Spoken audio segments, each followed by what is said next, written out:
conference will now be recorded.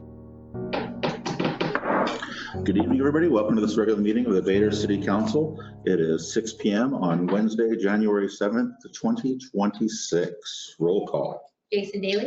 Here. Nicole Hansen. Here. John Hurt. Here. Michael Ferguson. Mr. Ferguson asked to be excused. Mike Parsons. Here. Mayor Shai. Here. No quorum. Pledge of Allegiance. I pledge allegiance to the flag of the United States of America and to the republic for which it stands, one nation, under God, indivisible, with liberty and justice for all. Mayor's report.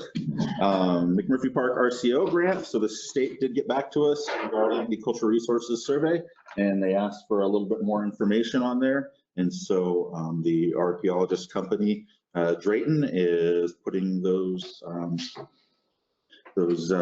responses to their comments in the new report. TIB Streets grant. If you remember, we had a grant from the TIB last year. The bids came in much higher than expected because of the time of year that we went out for bid. And so TIB asked that we delay that. So Jackson Civil, our engineering company, is working on updating the bid package. And we're going to go out for bid again here very shortly and hopefully get more favorable bids since it's the winter time. Wastewater treatment plant outfall diffuser and lift station removal project. We're working with Senator Wilson on getting some state funding on the capital budget to help mitigate any costs that we might see with that in the future. Also, holiday decorations. Thank you to all the volunteers for making the city look amazing. Obviously, they got that up and they got it down, and it was a great December to see all that. So thank you to everyone that did that. The history mural. Thank you to Eagle Scout candidate Celestine Shai on the beautiful mural. It's largely completed. I think she plans on coming back out in the spring or the summer, put second coats on there, but the design is done and first coats are done. So I gotta hand it to her. That my daughter, looks really good. Beautiful, isn't it? I mean, and yeah, it was a every chance You need that the there was lights. any break in the, even when there wasn't a break in the weather, you could see volunteers out there helping. I like the lights along the top of it too. so do I. Yep, looks very good. She turned 18 on January 1st. She's a 1-1 baby. Yeah. Congratulations. It's been a challenge already. City Hall hours, a reminder that the new City Hall hours are Monday, Tuesday, Thursday, 9 to 4, and Wednesday, 9 to 5, and of course, they're closed for lunch. Just late breaking, the county did forward our water receivership documents to Public Health, Department of Public Health, and we had, of course, back in December on the 9th, I believe, forwarded them to Department of Health. Anyway, just to be on the ball with things, and they said that they're already reviewing them and they'll get back to us by March with that decision. Good news there. Any council reports tonight? Oh, excuse me? You want to swear John in before we move? Oh, I just barreled right through that part of the agenda, didn't I? Mr. Hurt, swearing in for the new year. Again? Again, yeah. Because of the way your vacancy became available, you get to be sworn in after the election and then also in the new year. Well, let's do it. You got it memorized? Should. Repeat after me. I, John Hurt, I, John Hurt, do solemnly swear do solemnly swear that I will support the Constitution and laws of the state of Washington I will support the Constitution and the laws of the state of Washington and the Constitution and laws and the Constitution and of laws the United States of America, United States of America. and that I will faithfully and impartially I will faithfully and impartially perform and discharge the duties. perform. Say that again. Perform and discharge the duties Perform and discharge the duties of the City Council of the City of Vader, as City Council of the City of Vader, Washington, Washington, according to law and the best of my ability. according to law and the best of my ability. So help me God. So help me God. Thank you. So how long am I stuck in here now? 4 years. I believe everyone was a 4-year term, so just until 2030.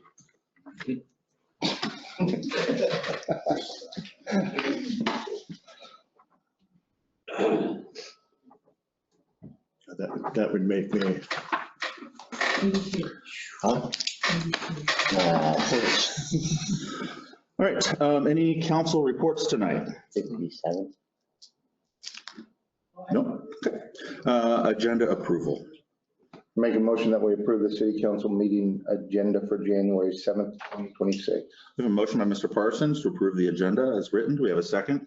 I'll second it. Second by Mr. Hurt. Any discussion? All those in favor, say aye. Aye. Aye. Any opposed? Motion carries. Minutes approval.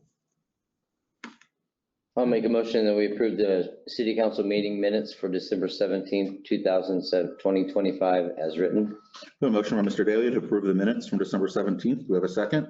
Second. Second by Mr. Parsons. Any discussion? All those in favor, say aye. Aye. Aye. Any opposed? Motion carries. Voucher approval. I make a motion that we approve the vouchers for extended December 2025 at $48,977.47. The beginning of January 2026 at $2,034.49. We have a motion by Mr. Parsons to approve the vouchers as stated. Do we have a second? I'll second it. Seconded by Mr. Hurt. Any discussion? All those in favor, say aye. Aye. Aye. Any opposed? Motion carries. Special reports, Lewis County Sheriff's Department. Mr. Rubin. Good morning.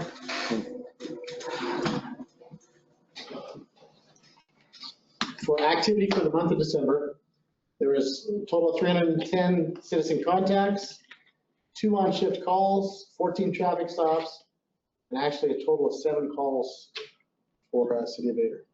So not a whole lot of activity, which is good. Good. I like it that way. Anybody have any questions? Thank you very much. Public comment. Any members of the public have any comment on agenda items only at this point in time? Actually, Oh. Sheriff, if we had another car go off the road up here on the corner, take out somebody's fence, is that something that you can help get us a guardrail up there? It's a state highway. That's, yeah. Yeah, so that falls back into the state with their state requirements, and as far as putting in, so the city would have to work within the city, it'd be the city and the state depending on that dynamic, that roadway. Okay. All right. That's number 9 from what I hear. You know, Between there and down West Side Highway, he gets hit a lot. yeah. Okay. All right. Public comment on agenda items only. Any members of the public have any comment tonight on agenda items? Yes, Ms. Radcliffe. Well, none of these things say agenda items, so mine is on the rezoning from R1 to the PUD. It's about rezoning. Okay. Okay. Layton and I will contact. Mayor? I'm sorry, we cannot take public comment on the rezoning. It's public not about hearing. that one specifically. I apologize. Okay, I apologize. We can't take any public comment on the closed record hearings tonight. Yeah, it's not on the Hendrickson development, correct? Okay, got it. No. Just making sure. Yep. Thank you, Jennifer. Anyway, we were contacted by a developer out of Pierce County that said that he was doing a feasibility study for evidently our property, and he wanted to know if, well, he wanted to come look at the property, he wanted to walk around, that was a big fat no. And I told him he could go on Curtis's place though, and look around all he wanted. But he said that, he said, oh, well, you probably know by now that you're being rezoned from R1 to R3. And I hadn't heard that, so that's why I'd like to know if we are. There was a future zoning map in the comprehensive plan, but it does not, and I believe there were some changes there, but it doesn't set anything in stone. Okay. So there'd be a whole process to that if that were to happen. So that's not like next year, the year after that, I mean, how long does that take? It takes a little while, but if we started right away, it could get done in the same year, but we have not started. So that's in the process, in the plan, that's the plan. Long term. I mean, the city always had a future zoning map. I mean, we've had one since 2005 and we hadn't changed zoning based on that either, so. So you want, the city wants that to be from residential, low density to a higher density. And in his mind, he was thinking multifamily dwellings. And I don't know who wants to live next to people. I could share that future, well, it's online, it's in the comprehensive plan, but I could share that with you. It has a whole host of changes in it, not just that part of the city, so. I don't have it memorized. That's kind of how you want, the city wants that area up there, both ours and the Russian people next to us, they want that to be higher density. Well, just currently right across the street from you, it's already R3. Where the new Would be housing is south-ish. Yeah, so the Olson's property, that's already R3, which is the highest density. going. Okay, So that's the way the zone is right now. And so if the city were to change something, it makes sense to have the things across the street match your side. But again, I don't have the future zoning map memorized. I'd have to pull it up for you. okay, and we would be notified. Oh, absolutely. Oh, yeah. There's a big process and you would know. Okay. That was my question. Okay. Any other public comment on agenda items? Not related to the Henderson development? Okay, hearing none, we'll move into the first closed record public hearing. Just so everyone knows in the public that there is a closed session at the end of each of these public hearings. And we'll need to ask the members of the public to vacate City Hall temporarily so that the council can deliberate kind of executive session style, and then you can come back in for the deliberation. So I want to know, hopefully it's not raining. Okay.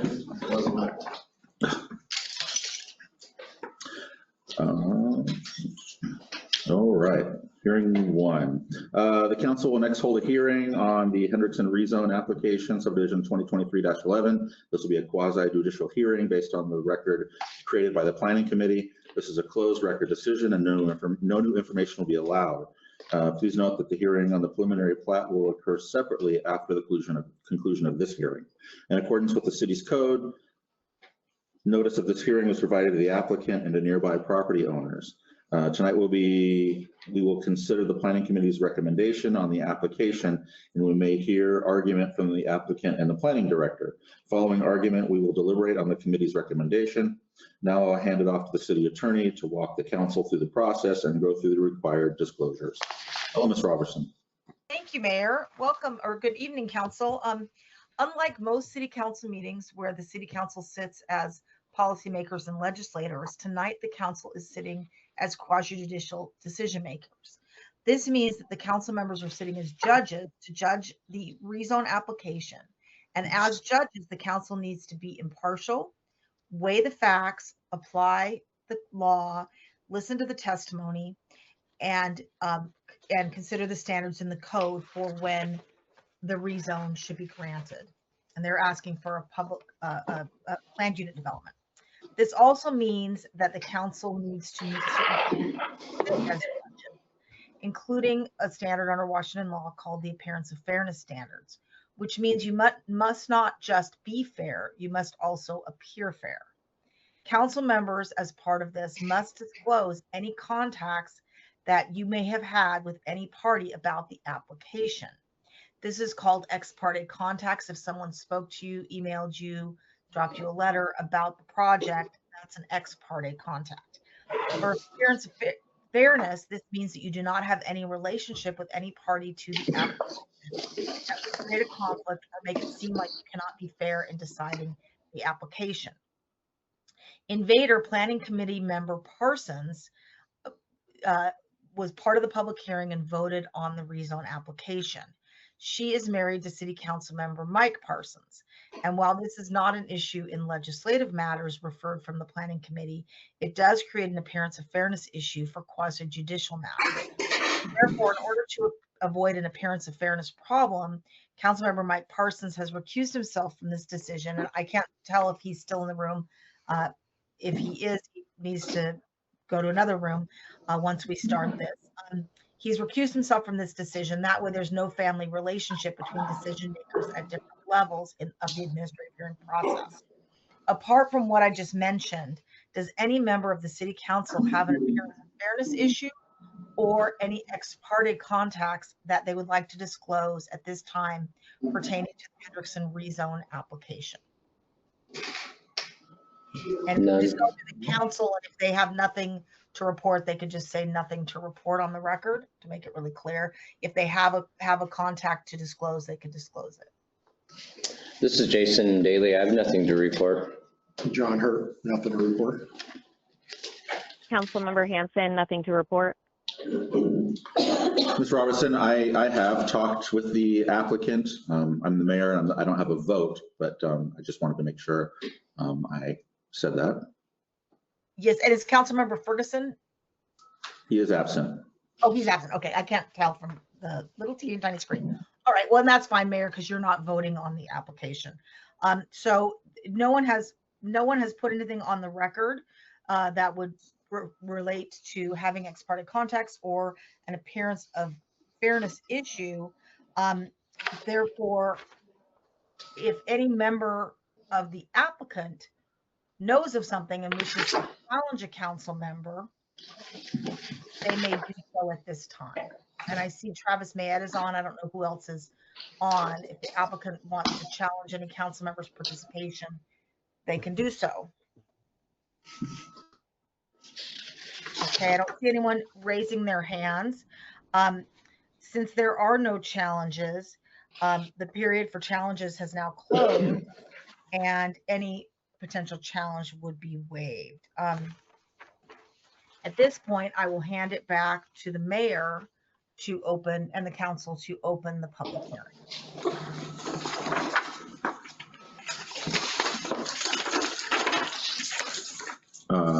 This will be the part 3 taking argument for the public hearing, correct? That's correct. And this is a chance for the applicant and the planning director to give information about the application to the council. The information that they are providing must be solely limited to what is already in the record. So it's really a time for argument, not new information. Do we have a motion to open the public hearing? I'll make a motion that we open the public hearing at that October at 6:18. We have a motion by Mr. Daly to open public hearing. Do we have a second? I'll second it. Second, Mr. Hurt. Any discussion? All those in favor say aye. Aye. Aye. Any opposed? Motion carries. It's moved and second that we open the public hearing.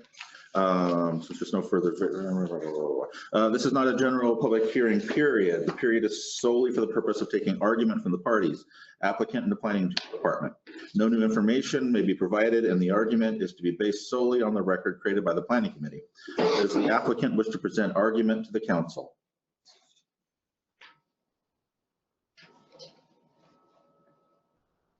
Yes. Can you hear me all right? Yes.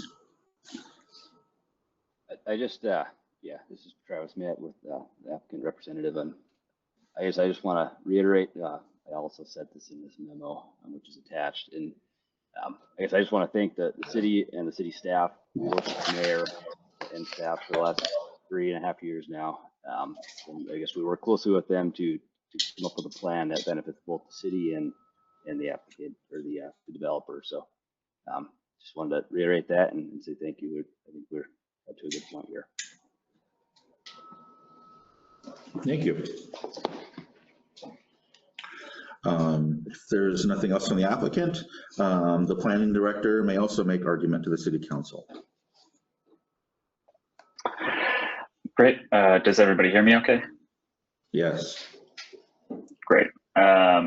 Well, thank you for this opportunity, I guess. The only thing that we want to reiterate on behalf of the city, on behalf of city staff and the reviewers involved, and that I also shared in the sort of extra staff report that was specific to this hearing, which is Exhibit 37 in the public drive that was shared. Regarding the rezone specifically, staff found that the proposal complies with the dimensional standards. It is large enough and proposes a dedication substantial enough. And while that dedication is encumbered by critical areas and shoreline jurisdiction, city staff has been supportive of this dedication. It has been under the code that there's a provision that if it is encumbered, city staff can work with the applicant to determine whether city will approve that or not. The applicant is proposing 2 off-site improvements in lieu of developing the property as a park. Under normal PUD circumstances, that's what we would sort of expect is building that site out as a park.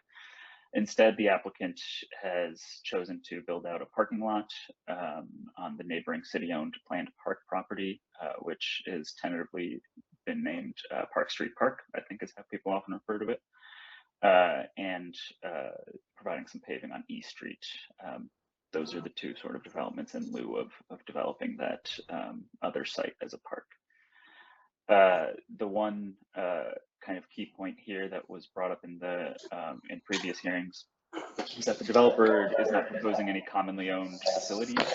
As a result, there are no documents guaranteeing maintenance and covenants, conditions, restrictions, anything like that. The hearing examiner's recommendation is that the storm drainage facilities be owned and maintained by a homeowners association. Under the current application, that is not the case, so there are no covenants, conditions, and restrictions at this time. As far as anything else, the city's recommendation has been to approve the rezone. Subject, of course, to council's approval. The planning committee hearing took public comment, mostly answering questions about the rezone process, and the planning committee voted in favor to recommend the rezone to city council previously.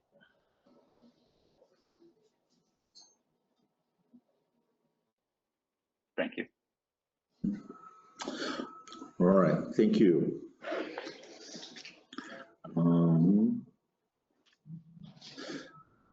So hearing no other argument, we can move to close the public hearing.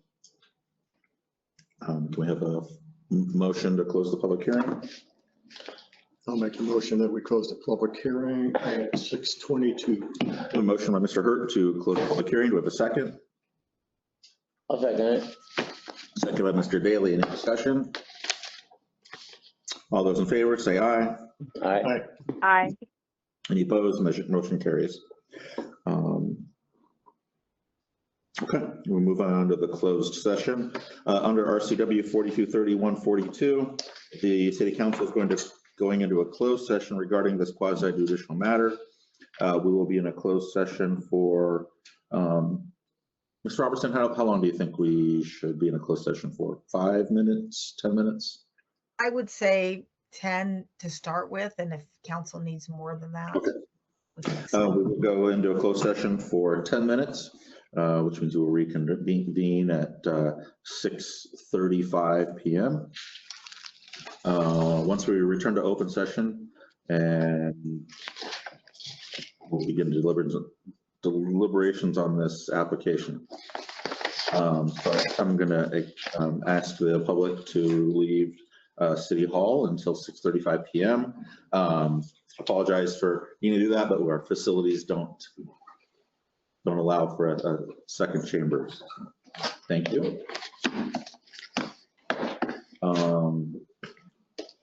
Anyone online that is not part of the public hearing, I'm going to ask that you also sign off until 6:35 p.m. So everyone needs to leave on the public hearing or on the online other than me. And Ms. Hanson. Councilmember it- Hanson. Yeah. Oh, sorry, I didn't recognize the name on there. No worries. Sorry. Yeah, you can just stay. All right, I'm going to pause the recording at this time and we will reconvene at 6:35 PM. This conference will now be recorded.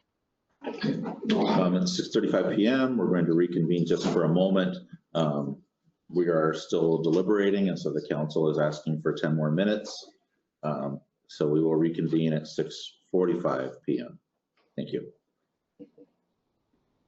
This conference will now be recorded. We'll reconvene this hearing at 6:45 PM. At this time, the council has asked to deliberate and vote on this after the next public hearing. So we're going to delay that part of the process. And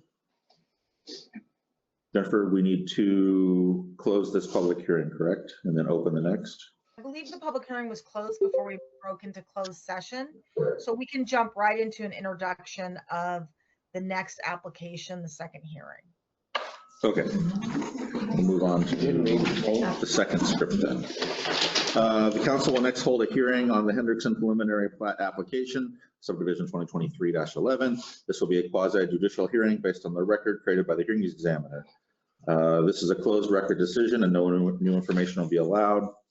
In accordance with the city's code, notice of this hearing was provided to the applicant and to nearby property owners. Tonight, we will consider the hearing examiner's recommendation on the application, and we may hear argument from the applicant and the planning director. Following argument, we will deliberate on the hearings examiner recommendation. Now I'll hand it off to the city attorney to walk the council through the process and go through the required disclosures.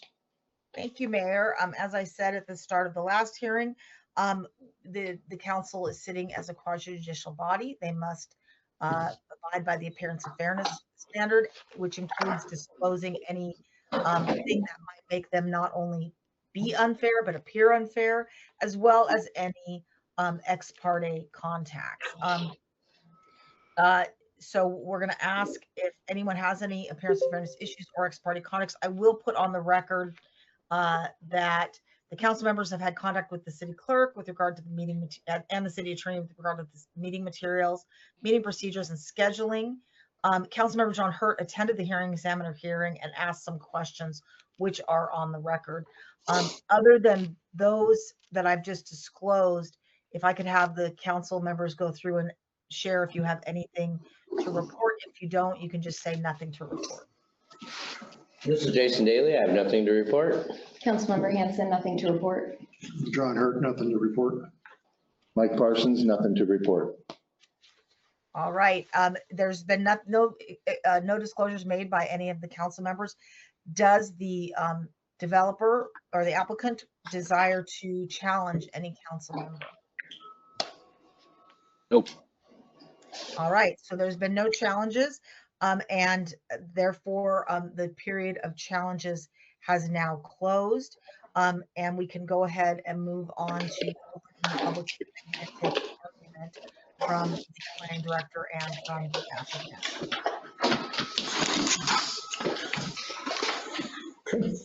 Do we have a motion to open the public hearing?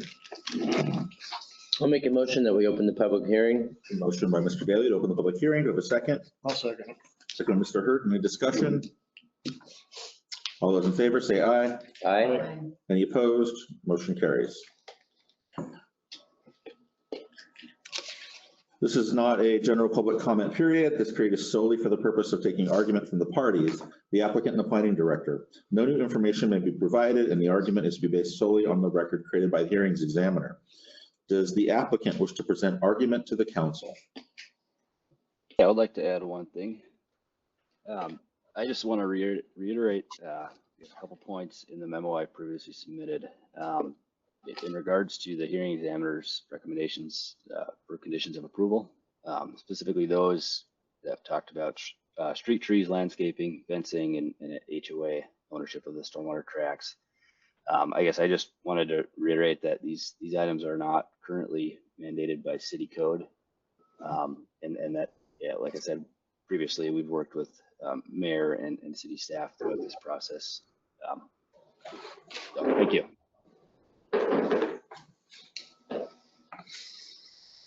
Thank you. Does the planning director have any argument? Yes, thank you. I'm again mostly just going to reiterate what was in the sort of additional staff report for this hearing. Primarily, reiterate that we found that the applicant provided sufficient information to determine compliance with applicable codes and regulations under the subdivision title. That includes the traffic impact analysis, geotech, critical areas report, habitat management plan, and all those sorts of associated documents. While the habitat management plan was originally submitted under a previous revision of the application, the Department of Fish and Wildlife did find that it was okay to move forward with that without additional revisions. In general, we found that the application, taking all this into account, generally complies with public facilities requirements provided in the subdivision code. Staff highlighted some concerns regarding the stormwater grading, sidewalk, and utility plans. Like the applicant has stated a couple of times this evening, we did work with the applicant on some of these issues. You'll see that in the exhibit number 26, where we worked with the applicant to make some changes before the final plat, and many of our conditions, recommended, were with the intent of continuing to work with the applicant, as this approaches the final plat. That was sort of the intent. Other than those minor revisions, our concerns were largely addressed by the applicant, but my report does highlight those couple of points relating to the lack of a stormwater conveyance, the water line across 11th, and the grading intersection. And yeah, just to restate, Exhibit 26 states the concerns highlighted by myself and by the city engineer, and the applicant's responses therein. As far as zoning, the project complies with the dimensional standards and requirements, including those for the rezone. We did review it under the assumption that the rezone was granted. If the rezone is not approved, then it would require revisions. The project complies with the critical areas ordinance and is aligned with comprehensive plan goals related to density, conservation, and preservation and park access. And as I noted, this project was reviewed using the 2020 comprehensive plan. I know the new comprehensive plan was just adopted, but of course this application was submitted well before that was fully, gone through the process. So in summary, city staff did recommend this preliminary plan to the hearing examiner with the conditions listed. Hearing examiner largely agreed with the recommendation and added a few recommended additional conditions, which, as the applicant has mentioned, relate to things like street trees, landscaping, and notably the homeowners association. So yeah, thank you. That's all I have to say. All right, thank you.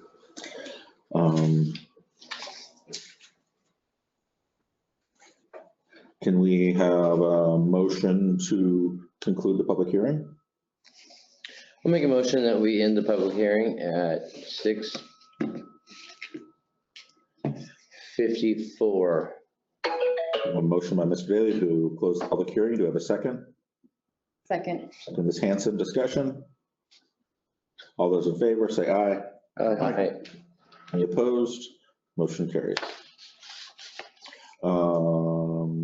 Under RCW 4230-142, the council is going to into a closed session regarding this quasi-judicial matter. We'll be in closed session for probably 10 minutes. We'll reconvene at 7:05 p.m. Once we're done, we'll begin deliberations. So At this time, I have to ask the members of the public to vacate City Hall. In this case, Mr. Parsons can remain because he does not need to recuse himself from this particular discussion. We will reconvene at 7:05 PM. We have a sheriff here. This Reconvene then. conference will now be recorded. We're going to ask for 10 more minutes to deliberate, so we will reconvene at 7:15 PM. We do 2 separate subsets. Because they're two different. You guys are This like, we're done. conference will now be recorded. We're All done. right, we'll get everyone back in here. We've never done this before. We're all good. Mm-hmm. Great. That doesn't mean it's great. Looks like she's here Come to back in here and warm back up. how to do it right.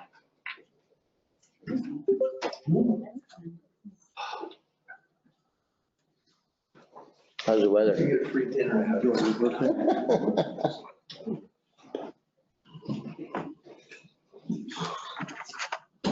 Talk to the guy at the end. What? Oh, why don't we go in the office and talk? Okay, Because of the computer, I think. so this closed session is closed. So moving on to deliberation.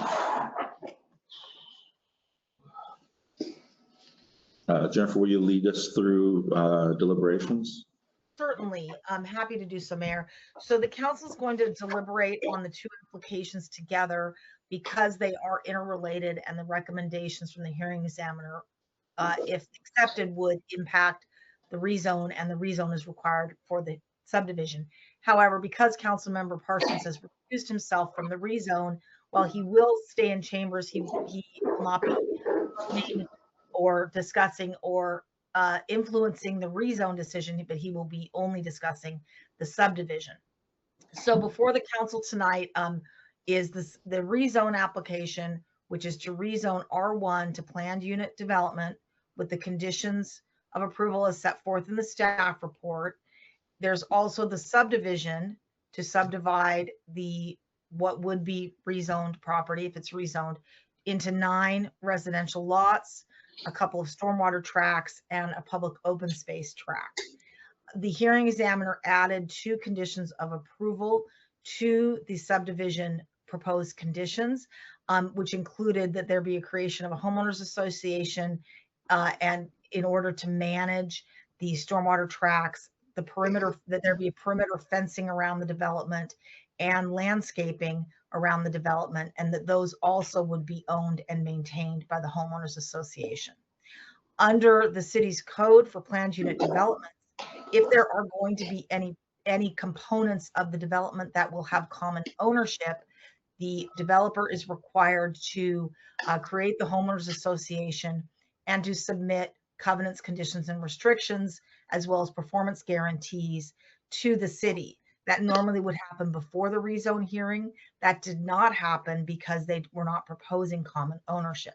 So if council supports the hearing examiner recommendation of having a homeowners association with ownership of the stormwater tracts, the perimeter fencing, and the landscaping, then I would recommend that the rezone also be conditioned upon the homeowner association being created and the covenants, conditions, and restrictions being submitted to the city for review and approval. Typically that goes through to the planning director and the city attorney for review and approval, and that those be recorded prior to development of the project. So I will leave it open for council discussion. Those are some of the big issues. One other issue, we did find a lack of clarity in the hearing examiner's recommendation where he said that the dedications of property would need to be completed by the city. I think it should have read that they needed to be completed by the applicant, because the city doesn't take private property and dedicate it to itself. The applicant dedicates that property. So if it is approved, I would also recommend that council authorize the written decision to come back with that correction as well. And I would ask James if I left anything out that was in the staff report of the staff recommendation. The only thing was the hearing examiner had a third modified condition, which was the inadvertent discovery plan. That's right. Related to the, nearby Ben Wilson House. That's right. And that was an omission, I think, just on the staff recommendation. If there are some archaeological resources discovered during development, they have to have an inadvertent discovery plan. That's a very standard condition of approval of this type of thing. And that was not controversial at the hearing examiner level. So I'm happy to take questions, or council can just start discussing. When you guys have finished discussing, I'm happy to help you guys craft some motions once we know where you want to go.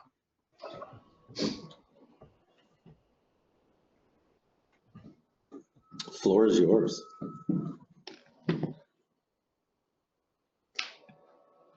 I think we're pretty on the same page. Yeah. Go for it. So I'm gonna wing it, Jennifer, on trying to make a motion, and you can stop us if we don't include everything. Does that work for you? Mhm. Okay, perfect. I make a motion that we approve the preliminary plat subdivision to include the conditions of the staff report and the hearing examiner's recommendations, and also to include the edit Jennifer recommended, changing something from the Yes. city to that number 9, all dedications must be completed by the city to be completed by the applicant. And that the staff, do we direct the staff to do the written decision in the motion?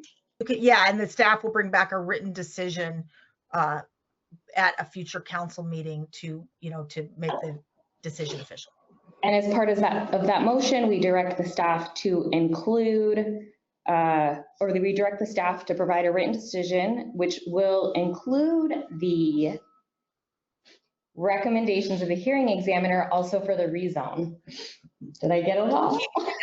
Council member, can we have those as separate motions? Your original motion was on the subdivision, and since council member Parsons is voting on that, but not on the rezone, two separate decisions. So then it will just stop, my recommendation or my motion will just stop at a written decision, direct the staff to do a written decision to approve the subdivision of the staff report and hearing conditions. Do you get that all, Mayor? Are you going to repeat that for us? Somewhat. We have a motion on the preliminary plat subdivision by Ms. Hanson to approve with hearing examiner recommendations, et cetera. This is one that Mr. Parsons can vote on. Do we have a second? I'll second it. Second by Mr. Daly. More discussion on this particular part of the application? Okay, hearing none, all those in favor of approval, say aye. Aye. Any opposed? Motion carries. All right. And moving on to the rezone from R1 to the PUD. We have a separate motion for that. We already voted to approve it, right? So I'm just voting. It's got to be separately. This would be a separate deliberation / motion. Motion to, okay, so first we're gonna deliberate. Okay, go ahead. Are we ready? I mean, I sort of feel like we're ready for a motion. You can do this motion. I'll make a motion that we approve the rezoning from R1 to planned unit development.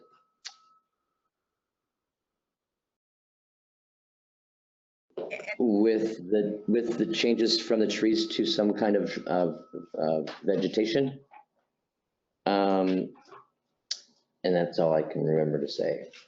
So did the council also want to direct, as part of the rezone to PUD, the creation of a homeowners association and approval of the covenants, conditions, and restrictions and any performance device by the city attorney's office as a condition of approval? Yes. Yes. I knew I missed something. We have a motion by Mr. Daly to approve the rezone application and with the addition of HOAs and covenants that are related to this subdivision, and also a slight change to the vegetation requirements. Is there a second? I'll second it. Second on Mr. Hurt. Further discussion? Have we worded this motion in a way that will be, Jennifer, I'm sort of directing this question to you. Have we worded this motion in a way that the staff can kind of provide a written decision that can go directly to the attorney's office to keep this process smooth for the developer? I want to make sure that we haven't accidentally sent it back to Planning Commission. I want to make sure that we have it smooth in this motion. No, the way as your staff, the way I'm understanding the motion is you're directing my office to prepare an approval document that will come back at a future council meeting. It will not go back to the planning committee. The covenants, which normally would be vetted by the planning committee, because they were not, they will just be vetted by the administrative arm, which is my office and the planning department. So that way we can go ahead and move forward and don't have to go backwards. Perfect. So that's how I plan to draft the decision. The council will have the opportunity to look at the decision and make changes to it at an upcoming council meeting if it does not capture the will of the council on the two decisions. There'll be two separate documents for the two decisions, and you'll have a chance to vet and debate and vote on each of those. Okay, thank you. You're welcome. Any other discussion on this particular motion? Parsons, I'll ask you to recuse yourself from this particular vote. All in favor of the rezone, say aye. Aye. Any opposed?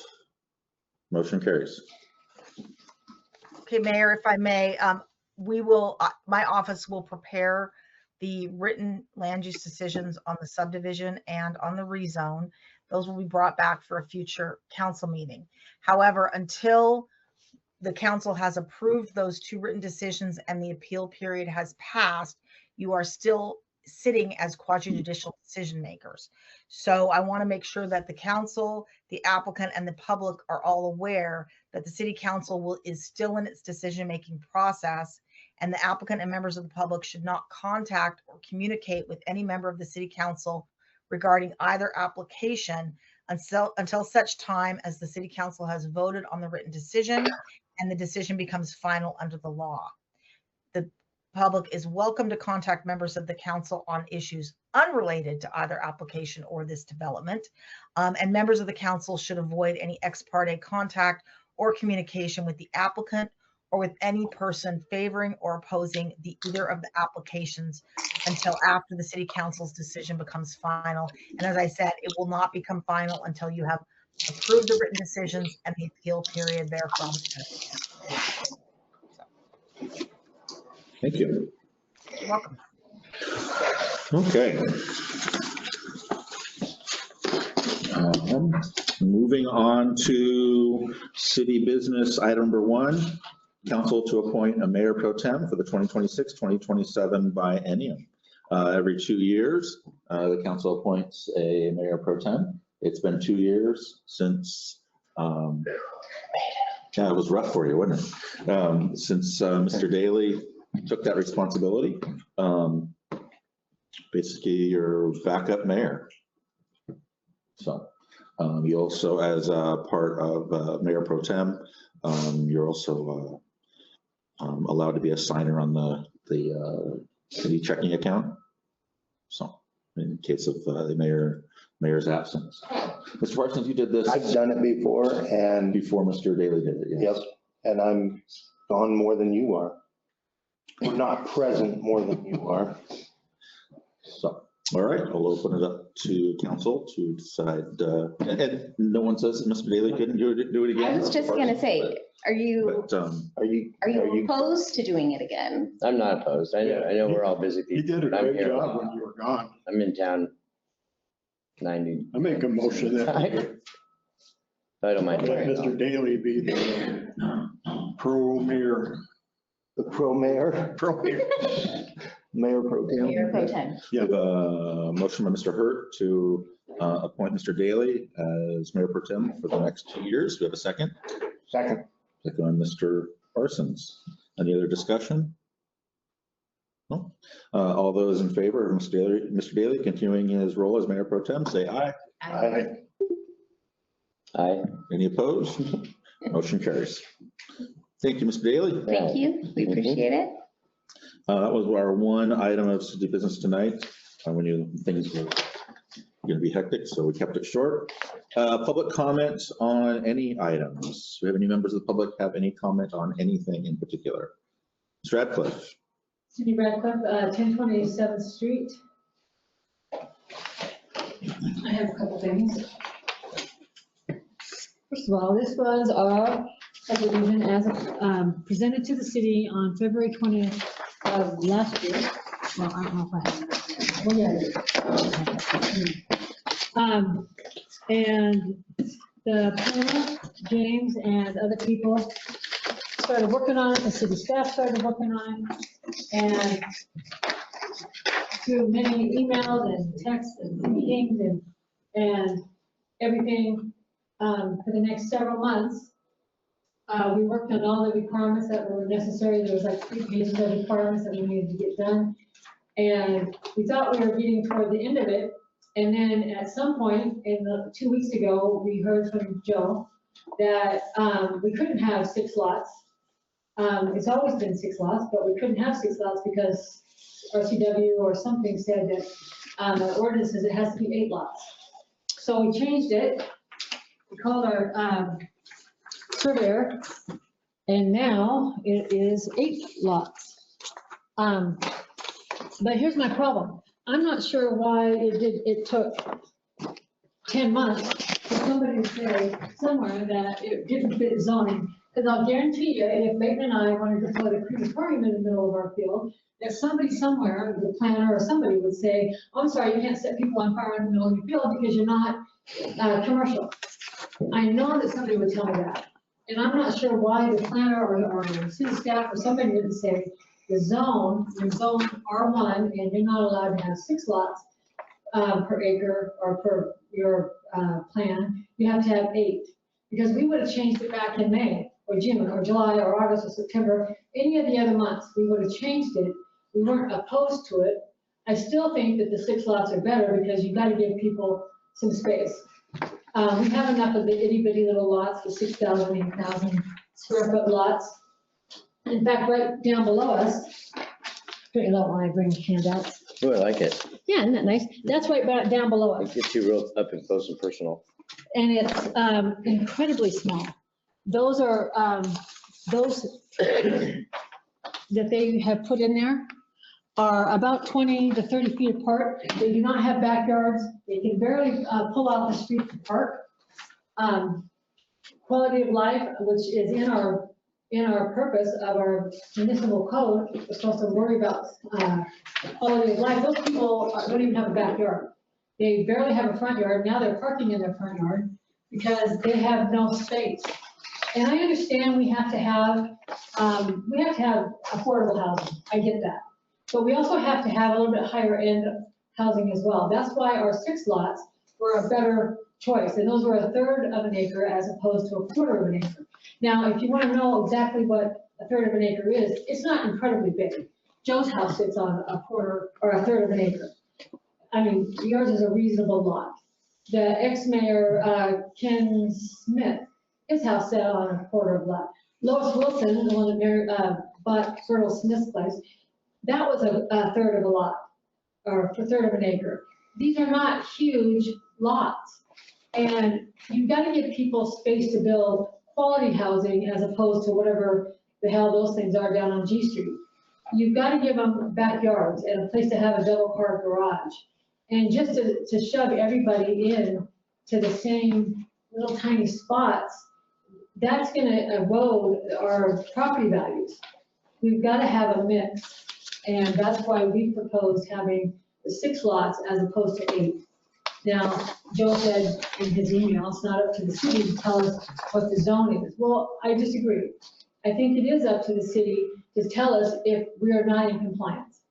And they could have told us that anywhere along this process and saved us money. Now we spent another couple $1,000 hiring another surveyor to come out and change it to 8 lots. It doesn't, yeah, we have 2 more lots to sell, but who the hell cares? That's just going to benefit our ungrateful children. So it it didn't really matter to us if it was 6 or 8, we prefer 6. So I would like the city council and the planning committee to be involved in things like this and start looking at the purpose of development. It can't always be itty bitty little lots that people have no space. And it can't be like that developer that showed up last week and said he wanted to put in multifamily housing. We have to have some higher end, I don't want to say higher end, that sounds, Snobby? it does. It sounds. It's okay, you live on the snob hill anyways. Well, that's true.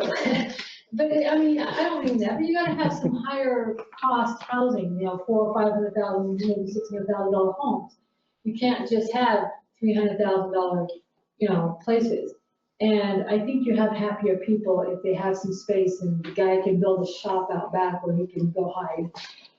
So I would like you to start thinking about the purpose of the Vader code and saying we need a mix of these and start thinking about changing that from 4 lots per acre as opposed to 3 lots per acre. So it won't affect us because we've already changed ours to comply. The other thing is, you said that there were other conditions that the planner wanted us to do. We have yet to hear from him after 2 weeks. I don't know what those are. I don't know how he sent them. He used to email us when he had things for us to do. But if you know what those are, please share, because at this point, we don't know what else we're working on. Yeah, I can say, one of the things you said was, well, you didn't know why the city hadn't notified you in advance that your lots were not compliant. I know that once your application was submitted for final review, that's when the consultant started going through it with a fine-tooth comb to make sure it met all of the city's codes. And that's when it was discovered that the lot size was not compliant. So during the review. But yeah, this does open up the larger question about our code and about something that we frequently talk about is minimum lot size, right? And 7,500 square foot, right? That's the smallest lot that you can subdivide in the city. The city code does have a maximum lot size if you subdivide. So you can't subdivide anything into something larger than 1/4 of an acre. So if someone had 5 acres and they wanted to divide it in half into two 2.5 acre lots, that would not be allowed under the city code. So that's been in there for a while. I was trying to figure out how long. I don't know how long, but that was it opened up a larger question on what does the city want to do? And I know James was going to start looking into that with talking about it with the planning committee about if that fits the nature of the city or not. I think that makes a lot of sense. What we're talking about is area median income, AMI, and that's how this is measured. And we, based on our comprehensive plan and some of the conversations planning committee has, we actually have enough housing for people from lower AMI areas. We're actually lacking in housing, opposite of most cities that need more affordable housing. We're actually in the opposite. We're actually lacking some of the housing that fits into people with higher incomes. And so I think it makes sense for us to consider this, considering that was what came out of that planning conversation. But at the same time, more homes, more property taxes, that's how Vader gets. Well, that's not really true though, Jason, because if you have a $600,000 house, you're paying more in taxes. You gotta look at my taxes. So that $300,000 mess down below us, that isn't gonna pay anywhere near the amount of taxes that a $600,000 house is gonna pay. So, dollar for dollar, you're still gonna get your taxes. So changing that tonight, obviously, is not something we're going to do, but what is the process for that? It sounds like James is going to be talking to the planning commission and. Yeah, and there were some changes. The state has already passed some mandatory changes that the cities are going to have to adopt over the course of a particular amount of time. I can't remember what it is. And some of this would allow changes to lot sizes and some. There were already going to be discussions, but this is certainly one that, again, Vader is special. We have large lots in the city still. Yeah. And maybe people would want to, don't necessarily want to make everything 10,000 and change square feet. Maybe they'd like something larger. So it's a good conversation. Any other public comment tonight? Okay, hearing none. Any elected official comments tonight? Yes, I was contacted, let's say, Monday by a company that has bought 30 disabled vehicles in our city. And they asked me if I could haul them, and I can't because I have to have a winch to get them up. So if anybody knows. Huh? I got a winch. I seen them today. Too, right? I seen them haul 8 cars out today. Did they? This is from Atlas? No, I seen them on Main Street. Yeah, he said that he's purchased and got titles for 30 junk vehicles out here. Yeah, that's true. There's only one other person in town that would have 30 junk vehicles.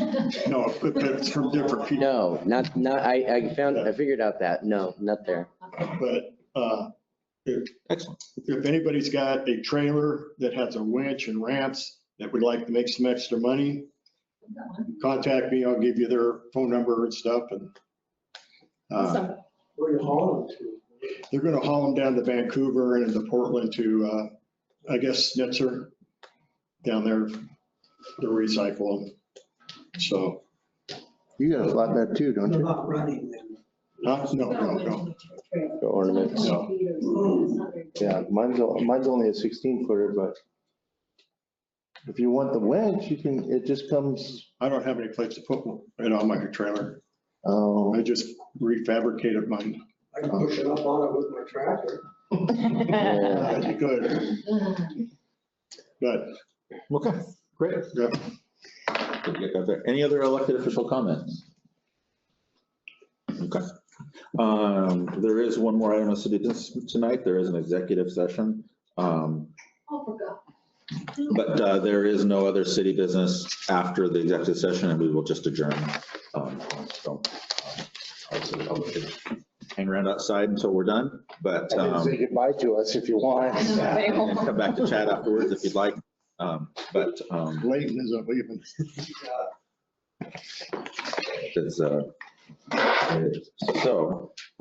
Given that, this executive session is related to potential litigation for RCW 4230-110-1I. This session will last for 15 minutes and we'll reconvene at, let's say, 8 p.m. And at that time, we'll either ask for more time or we will just close the city council meeting for the night. So we will reconvene at 8 p.m. I don't know if I can This say. conference will now be recorded. All right, at the conclusion of that executive session, this council meeting is adjourned at 8:04 p.m.